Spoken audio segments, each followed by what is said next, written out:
Have you ever woke up, looked in the mirror, and barely recognized the person staring back at you?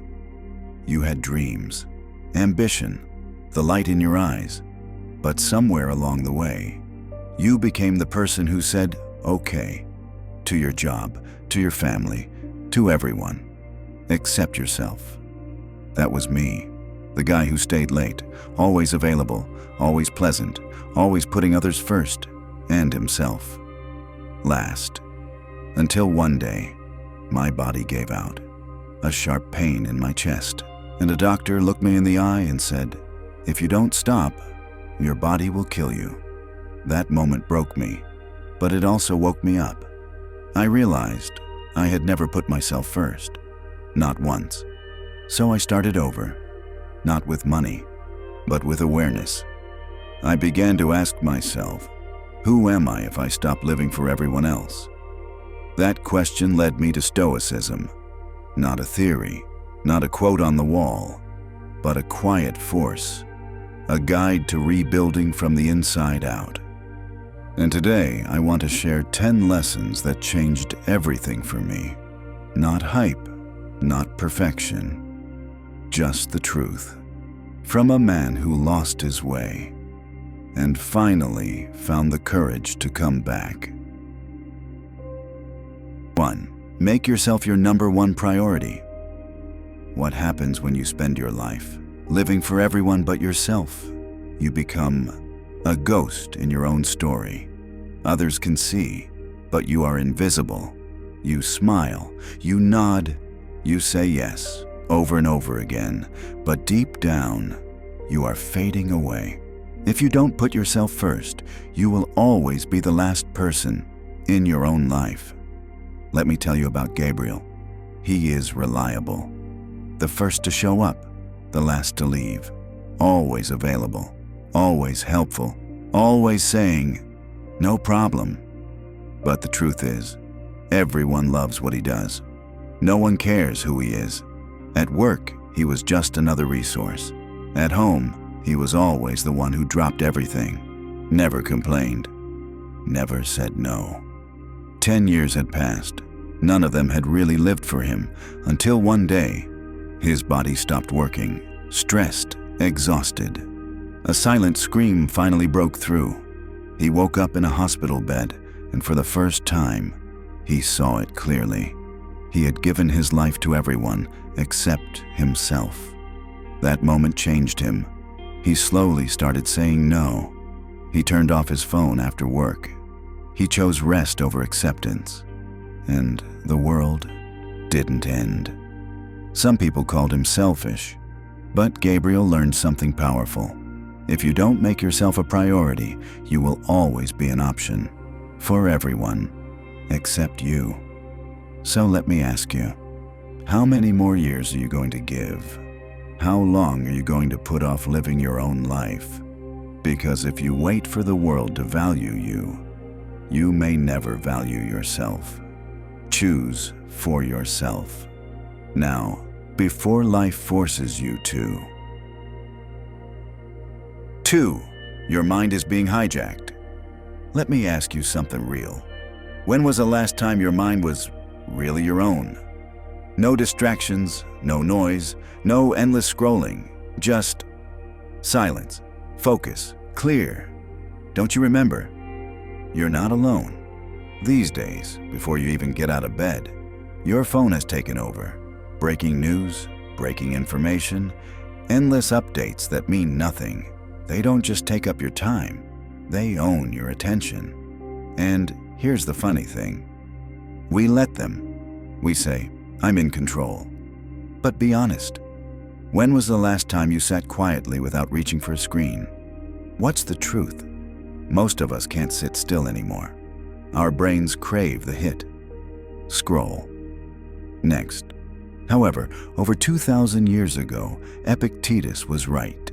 If someone tries to chain your body, you fight back. So why let a stranger chain your mind? Think about it. We protect our homes, we protect our bank accounts, but we surrender our minds to TikTok trends and push notifications like they're nothing. And while we're glued to distractions, our real lives, the lives we say we want, it's on hold. Not because we're weak, because we're being programmed. Here's a wake-up call. Reclaim your focus, set boundaries, protect your peace. Because if you don't own your mind, someone else will. And trust me, they won't use it to build your dreams. 3. You're wasting time without realizing it. Be honest with yourself. How many times have you said, "I don't have time"? Not enough time to exercise, to read, to start that thing you've dreamed of doing for years. But the truth is, it's not that you don't have time. It's that you're wasting time without even realizing it. You tell yourself, 5 minutes on my phone, and suddenly an hour has passed. You open YouTube to watch a video and end up down a rabbit hole watching documentaries about things you'll never use. You're not short on time. You're running out of it. Marcus Aurelius said it best. Time is like a river.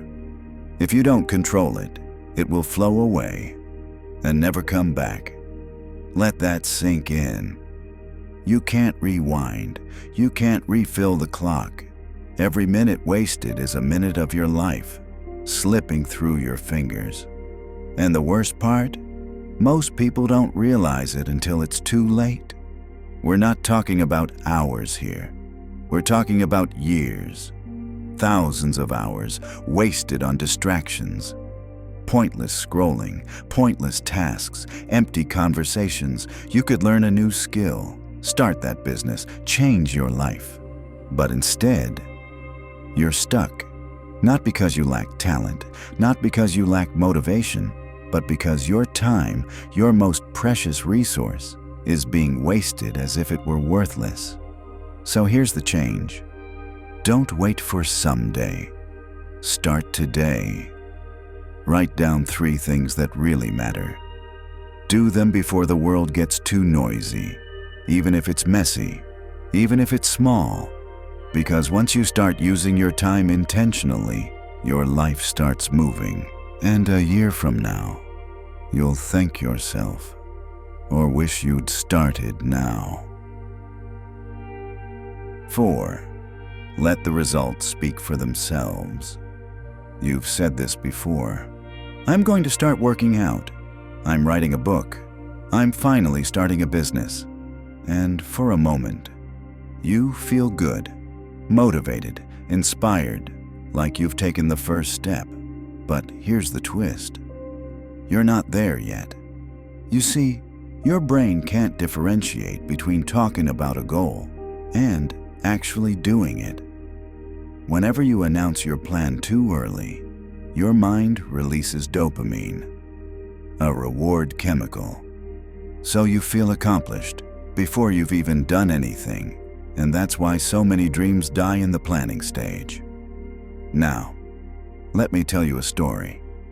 There was a man. He worked quietly, day in and day out, in a small room with just a paintbrush and a vision. He didn't post updates. He didn't seek praise. He just showed up, focused, obsessed with every detail. It took him 4 years. But when he finished, the world called it the Mona Lisa. The man was Leonardo da Vinci, and he let his work speak for itself.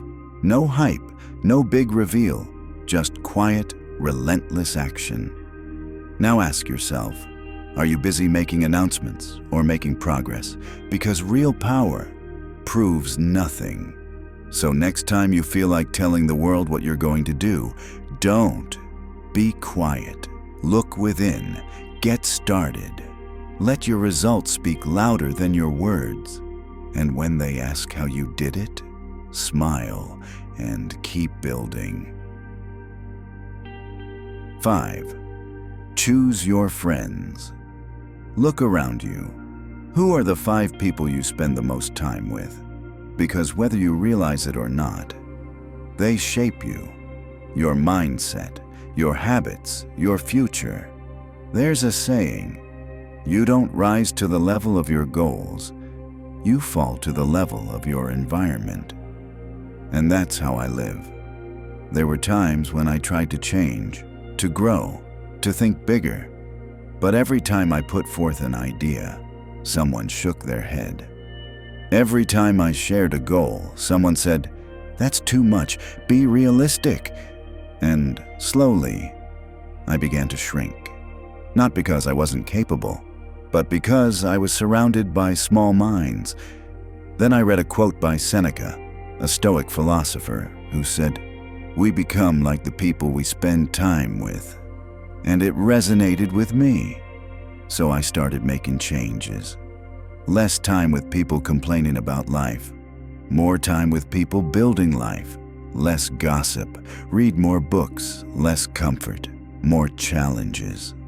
I found mentors in podcasts, wisdom in silence, energy in unstable people, and everything changed. You don't have to cut ties with people overnight, but you have to ask yourself, are the people around me pulling me forward or holding me back? Because negativity is contagious, but so is growth, so is ambition, so is self-esteem. Surround yourself with giants, people who make you think bigger, act more courageously, live more deeply. And if you haven't found them in real life yet, start with content, start with books, start with voices that lift you up, not drain you. Because your circle, or your cage, or your launch pad, you choose. 6. Mental minimalism. Imagine this. Your mind is like a desk, a space for focus, for clarity, for ideas to breathe.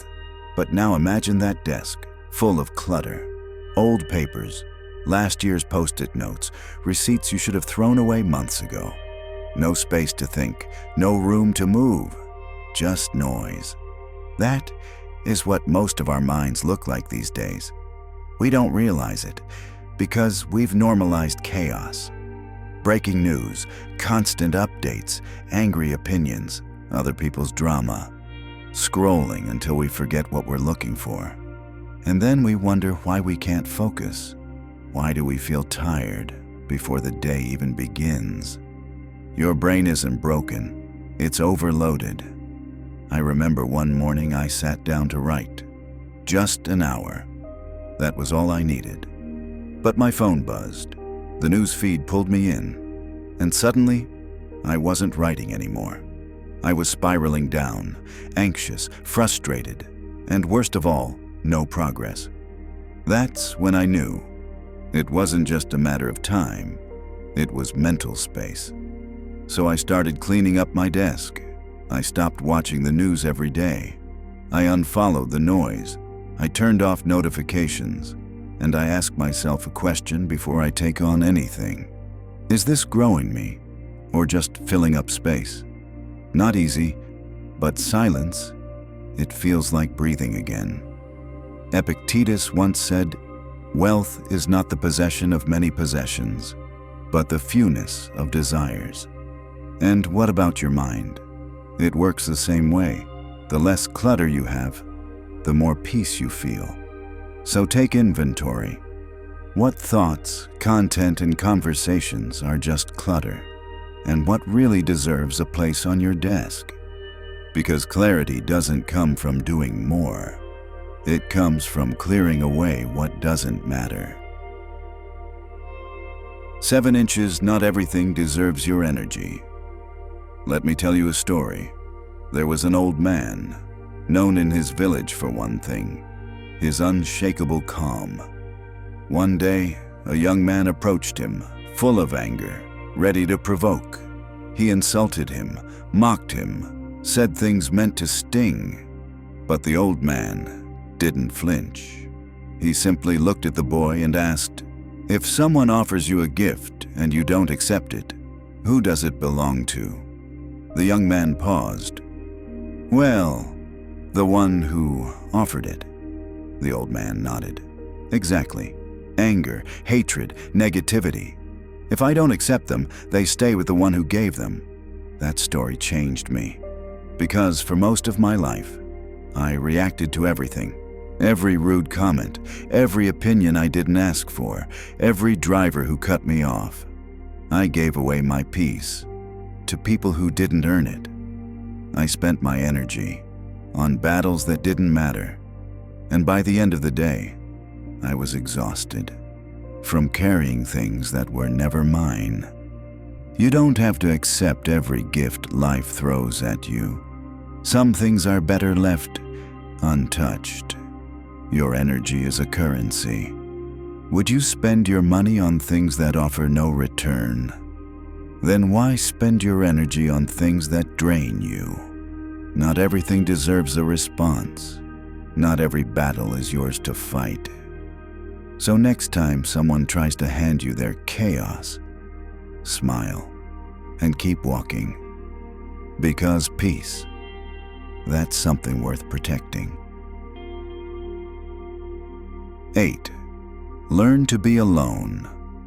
Here's a strange truth. In a study from the University of Virginia, people were asked to sit in silence with nothing but their own thoughts for just 15 minutes.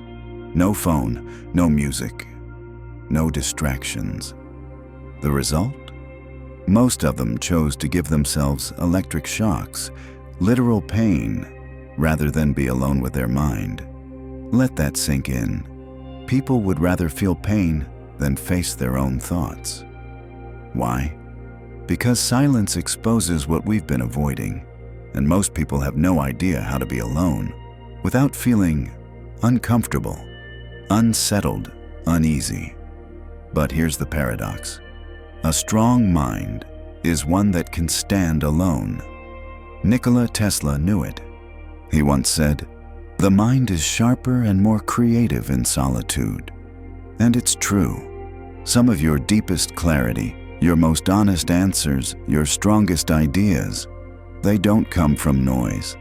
They come when it's just you and you. But if every quiet moment is filled with scrolling, with notifications, with someone else's voice, you'll never hear your own. Being alone doesn't mean you're lonely. It means you're connected, inward. And when you master that, you stop chasing validation, you stop fearing silence, because you've finally built a home inside yourself. So here's the challenge. Take a walk without headphones. Sit with your thoughts without distraction.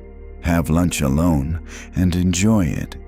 Yes, it'll feel strange at first, but eventually you'll start to feel whole. Because if you can't sit with yourself in silence, you'll never know who you truly are.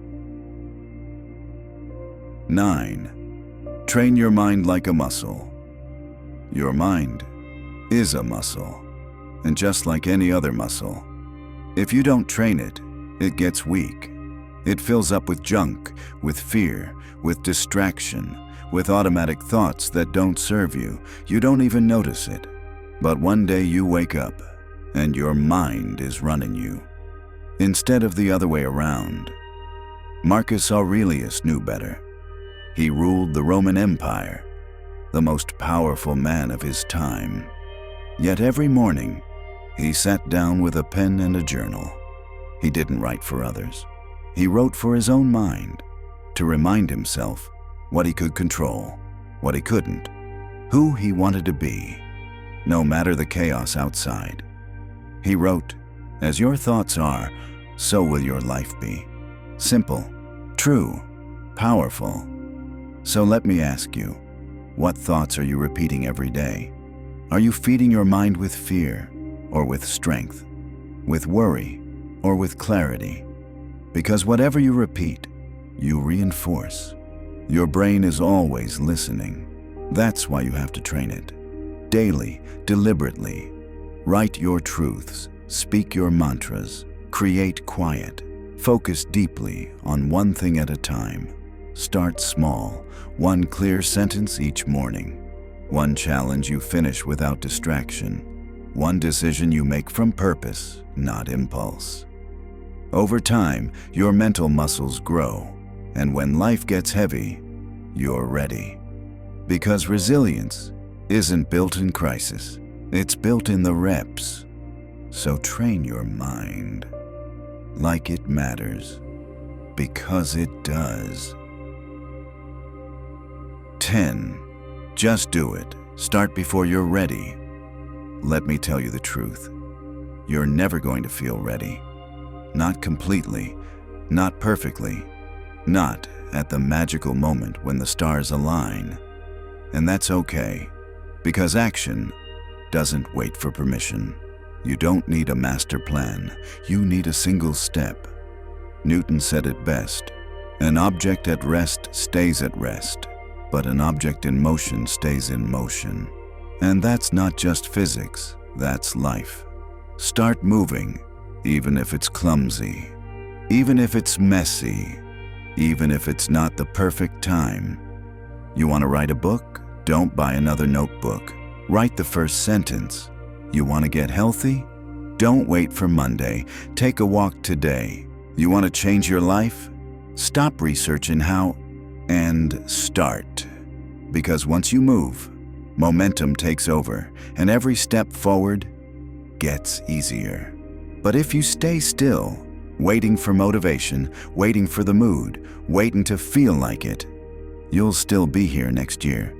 Talking, wishing, waiting. Instead, be the one who starts, quietly, consistently, without applause, and let the work speak.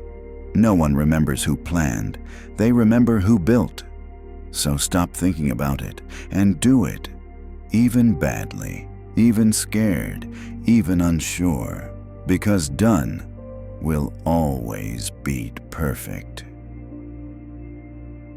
So now you've heard the truth, not just mine, but maybe a little of yours too, because somewhere in these 10 lessons, you saw yourself, the version of you that's tired of waiting, tired of being distracted, tired of putting yourself last, and maybe, just maybe, you're ready, not to be perfect, but to begin, to focus, to simplify, to come home to who you really are. So let me ask you, right now, which lesson spoke the loudest? Which one will you act on today? Not tomorrow, not next week. Now drop a comment below. Tell me which one you're starting with. Write it out, claim it, own it, and if you haven't already, hit that subscribe button. Because this journey doesn't end here. We're building something together, a space for stillness, growth, and unshakable peace. So join us, be the kind of person your future self will thank you for. And remember, this isn't about changing overnight. It's about choosing yourself every single day. Let's take that next step together.